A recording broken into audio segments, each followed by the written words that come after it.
Hey everyone, and welcome to the Sleeklens Photography Podcast. This one's fun. This one's going to be kind of fun because what we have here is a good interview with the guys from Photogadventures.com. Aaron King and Brendan Porter, they are here to talk about how Photog Adventures came to be, actually what is Photog Adventures and how it came to be, and just kind of talk about their journey in photography. So these are really awesome photographers. I've had a chance to spend a couple days with them and going on kind of a nice little adventure.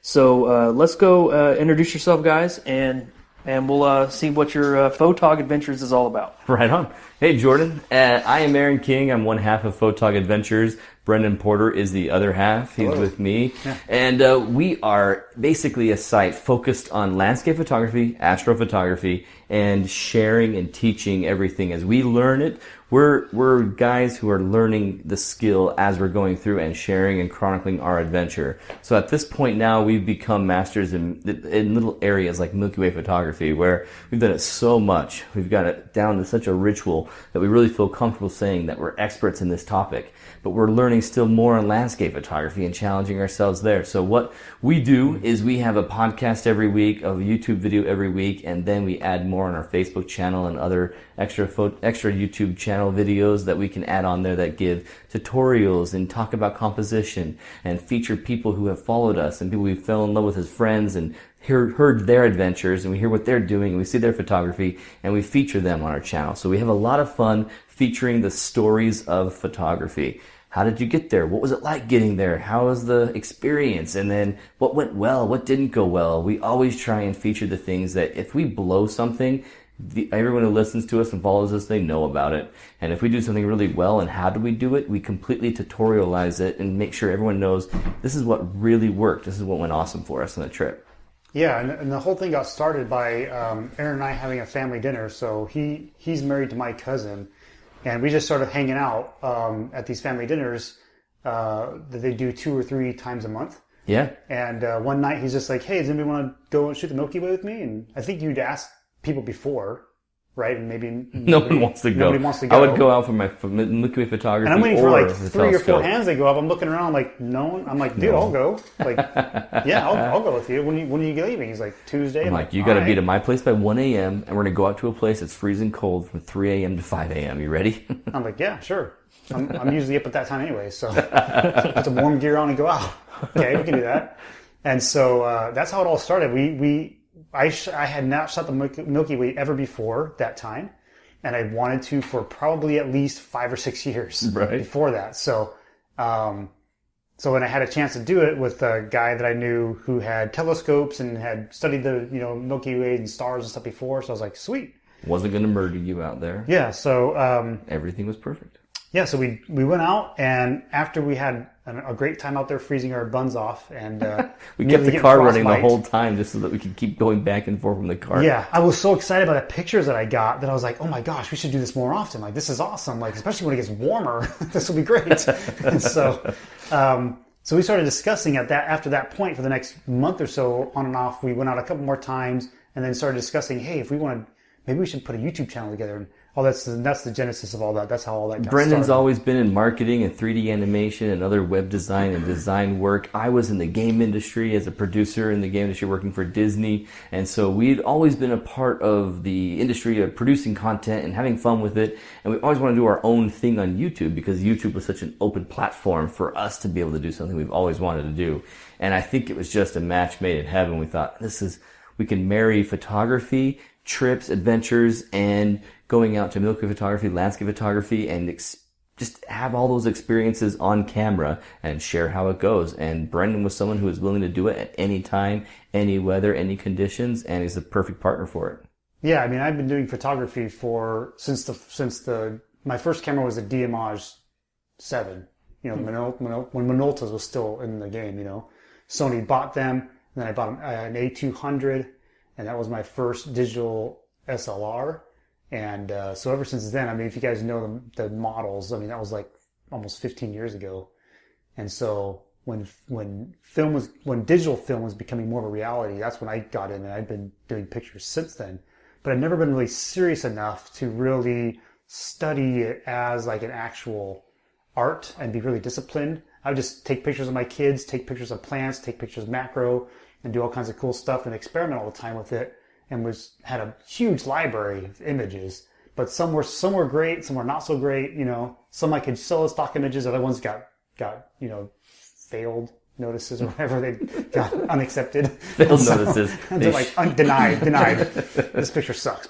We're not going to sell it. And so I tried lots of different stuff in photography and done video before as a teenager. So I love the idea of doing photography, but doing video with photography. I thought was really cool. And I went into Canons because my Sony couldn't do video. When Canon T2Is and T3Is came out, I bought a T3i as my first Canon camera because I loved the idea of doing video with it as well. And then we thought, hey, if we're taking pictures, we're probably going to need separate cameras to take video while we're taking pictures. So we bought some GoPros and started building our YouTube content from then. So. And the last 2 years have been a whirlwind of trip after trip after trip, seeing well over 30 different state parks, national monuments, and being all throughout the Western United States. And now, for the first time ever, we're out here in North Carolina having a Photog adventure, our most distant Photog adventure yet. Yeah. And I think that's what I enjoy about your channel more than some of the others is because you concentrate on the adventure part of it. Than like settings and stuff. Obviously, you talk about certain settings and some things you can improve when taking photos, but you obviously kind of concentrate on the actual adventure of doing that because that's what everybody really likes. Yeah, the story, the adventure, the especially fun. All those landscape night photographers, all those nature photographers. I mean, the adventure is the whole point of it. So that's kind of the fun part of your guys' channel and your journey videos is seeing that whole process.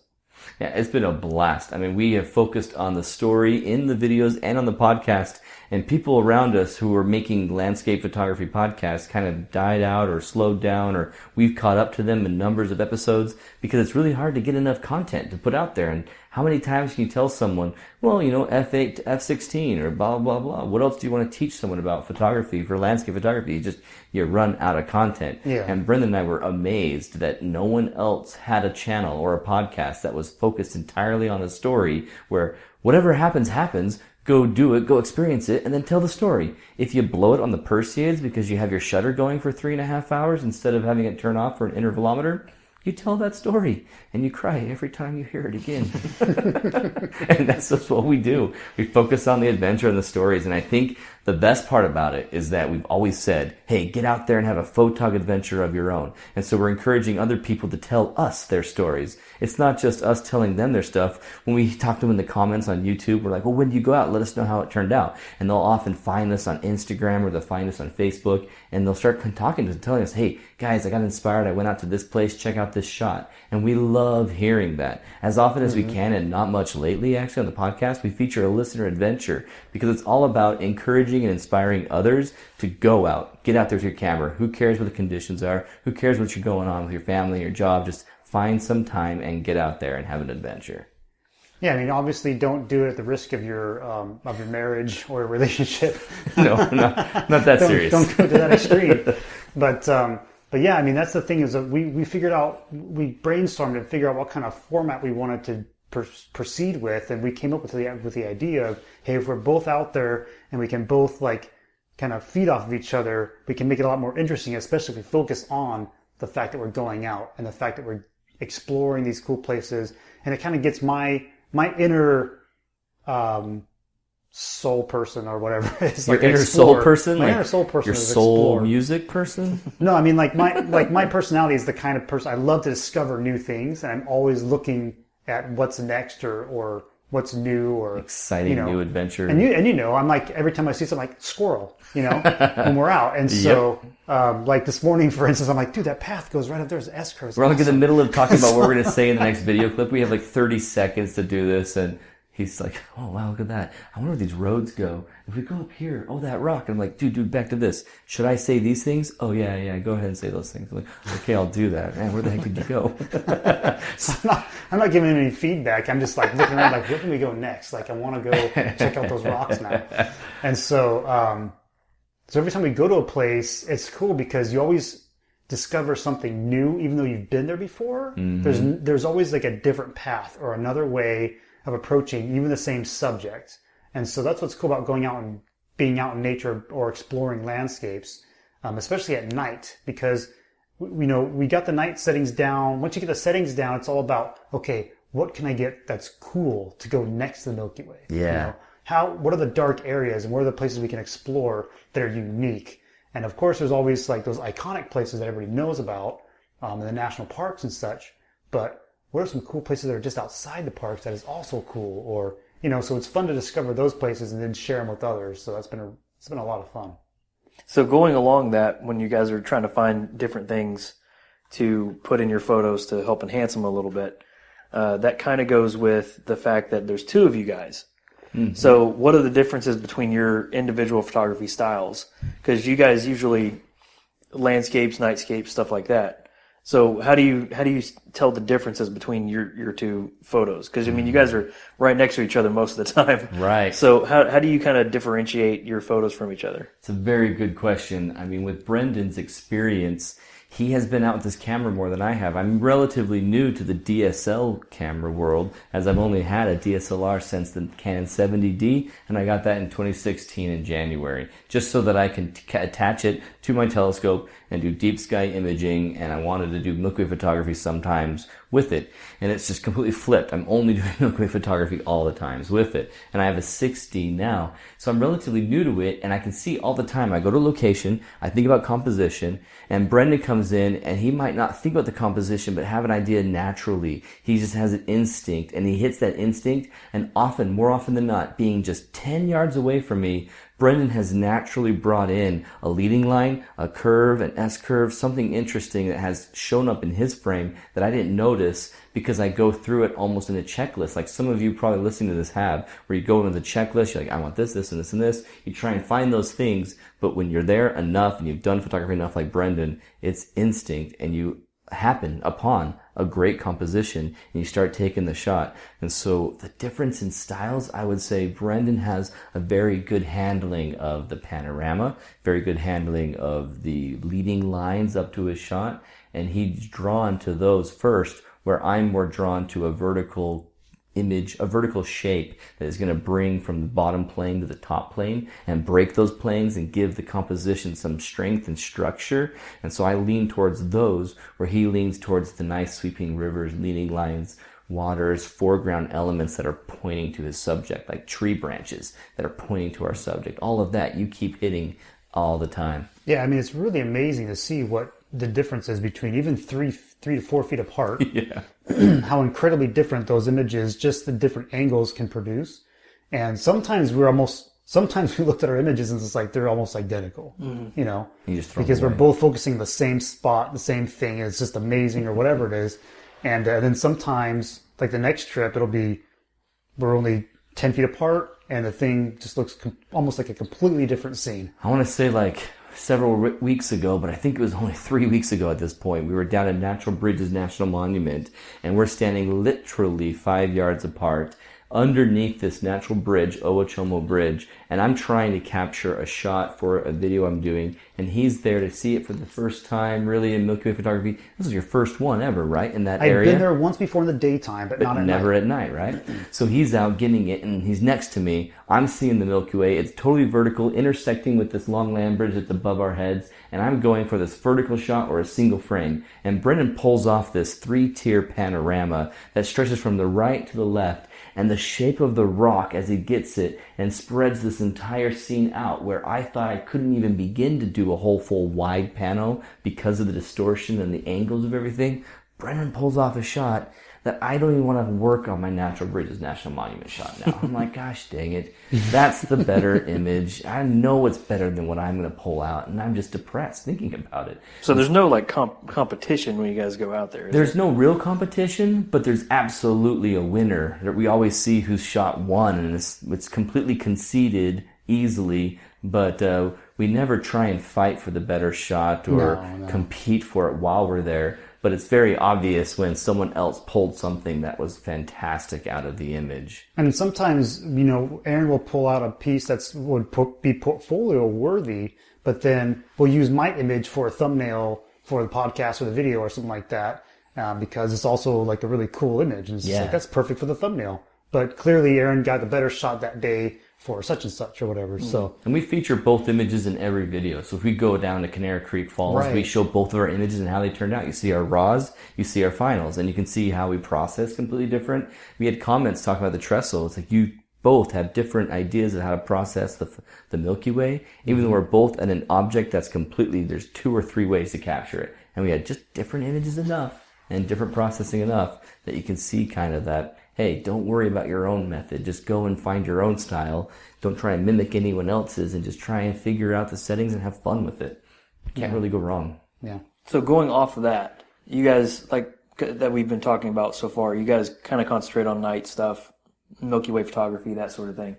What are some really quick tips for those who want to get started in it? Not that you're technically telling them how to master this, but what are some really quick things to look for? Because I know the histogram was one, how the histogram should look is a particular one. Brilliant. Yeah, let's go with that one first, because that's my favorite one to teach. You sit there on a camera that's a crop factor, and it's an older camera body. You don't trust that it will be anything but noisy. Don't worry about it. Look at your histogram. Make sure that your Milky Way is exposed with a spike in the far black, then a gap between the black and the midtones. And then you want a hump that goes all the way through the midtones to the middle line. If you're overexposed, you have too much of your histogram, your luminance histogram showing up on the right. You want it to end and terminate at the middle. It can overlap a little bit, that's totally fine, but not much, not very much at all. So if everything in your histogram is over on the left, from the middle over, it's touching the middle, it's far on the left with the blacks, but then you have a gap, then you have a properly exposed Milky Way. It's hard to describe that with an image, but just know that you want a spike, a lower valley, and then a hill onto the right. So imagine a mountain with the Statue of Liberty next to it. That's the histogram that you want to see all the way on the left of your histogram for a properly exposed Milky Way. The noise you might get at a higher ISO to achieve that, where you don't have too many star trails happening, is so worth it. You might not notice it, and no one else who show the image will notice it unless they're a pixel peeper who's just completely anal about it.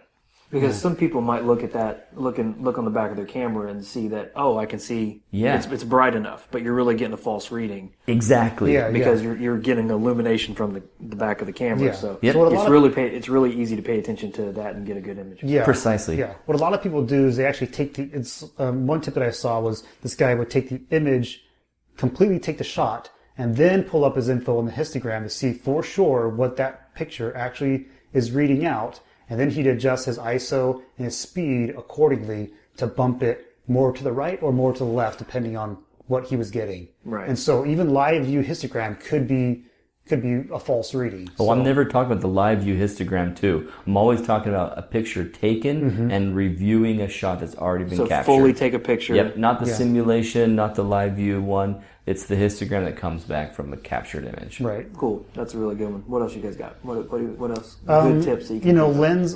lenses. I mean, you just can't capture the Milky with just any lens. You could use almost any body. You can use just about any body. That's right. Anything that's within 5 years or newer is going to be able to do it. Brilliant. Easily. And as long as your ISO is up to, 12, can you go up to 12,000? And anything below that, you're golden. You can get it. But the camera, kit lenses, probably not going to happen. There's methods you can lenses, use. We just have a disclaimer. There's methods you can use to fix with those lenses that don't have a great output, but those are far more advanced processing techniques and techniques that you'll have to go through and learn. If you want to go and have it as easy as possible, what Brendan's talking about is the best way to start. Yeah, get a fast lens. Fast by meaning f1.8 to f2.8 or lower. F2.8 or lower is basically what you want. You can do a 3.5. That was my first experience, was a 3.5. And I left it wide open. And I sometimes dial it down to 4. If you turn your ISO up and your time up, you can get just, pretty decent images with that. But really 2.8 and lower is what you really want to look for a lens. And wide. You want about 15 millimeter, anywhere from 15 millimeter to 20 millimeter, depending on your camera body. You're going to want to get a wide angle. Once you go to like 8 to 10 millimeters, it's a little too wide. It's too fisheye. You're not going to be really happy with your results. 15 to 16 to, 24 seems to be like the sweet spot. Oh, yeah.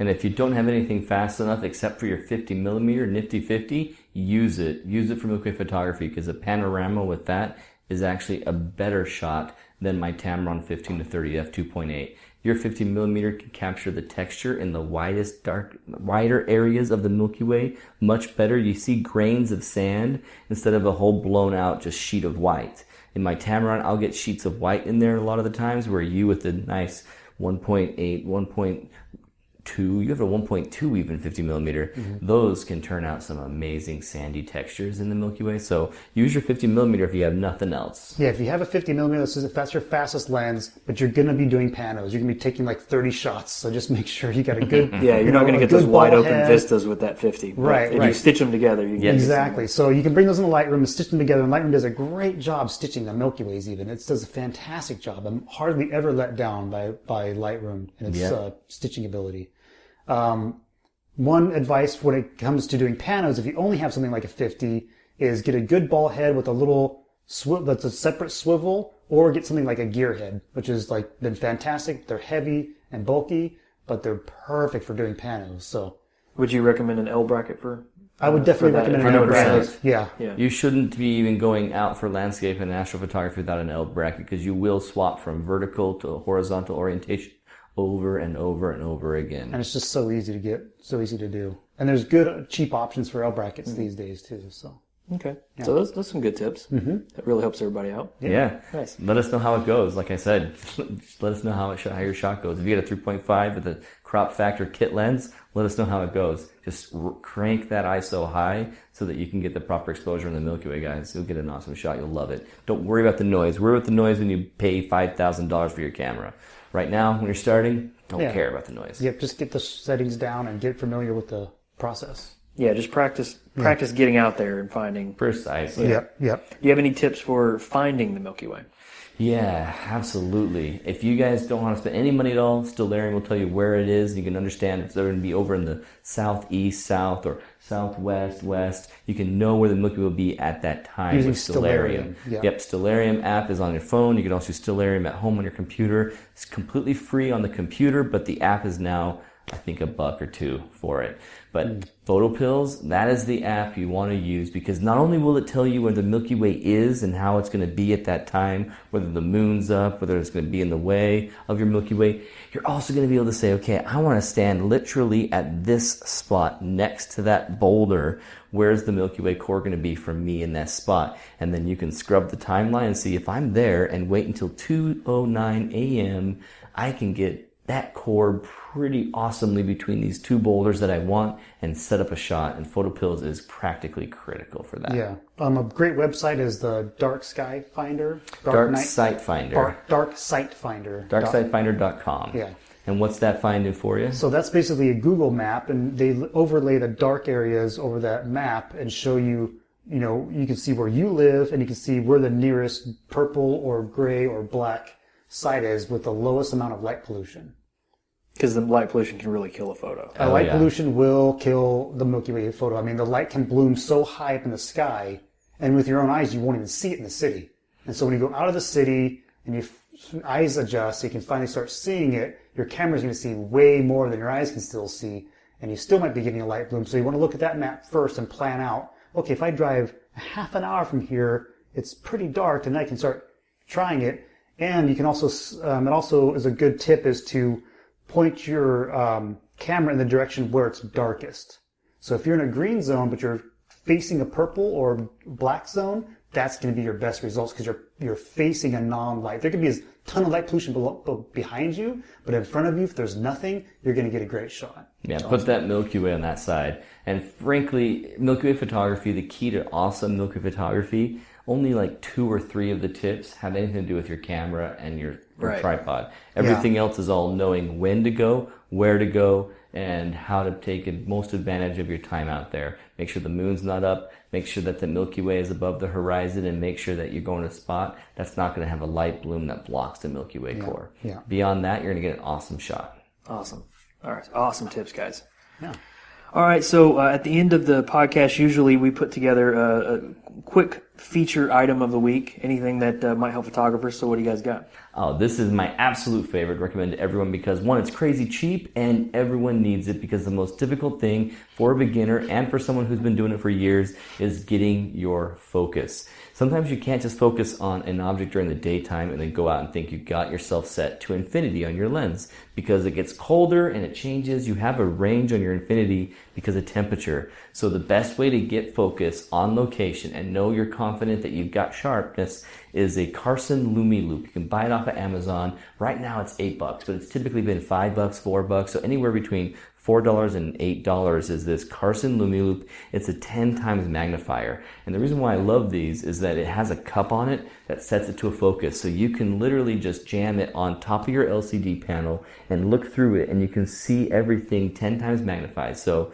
the steps are: get a star, a bright planet, something in the middle of your lens, zoom in on use live view, and then zoom in on it. Your camera might have a magnifying option to zoom in on that star, and now you're looking at that star as you're focusing. You'll see it go blurry to sharp to tiny, but then when it's tiniest, and you're using just your eyes at the 10 times magnification on your camera's LCD panel, you still can't see too much of the details. So then you take that 10 times Carson Lumi Loop, add it to your 10 times digital zoom that you have, and now you've got a big old white ball that you can see literal pixels on your LCD screen as you change your focus and you rotate it. And you'll see that now the blob is taking over a 4x4 space, and before it was a 6x6 or an 8x8, because you can see the little squares of pixels on your LCD panel. Mm-hmm. So I always use that Carson Lumi Loop to get my focus just right. And it's always hard to do. You go past it and into it. It's really, really hard process. But when you have that Carson Lumi Loop, it changes it into something that's easy to see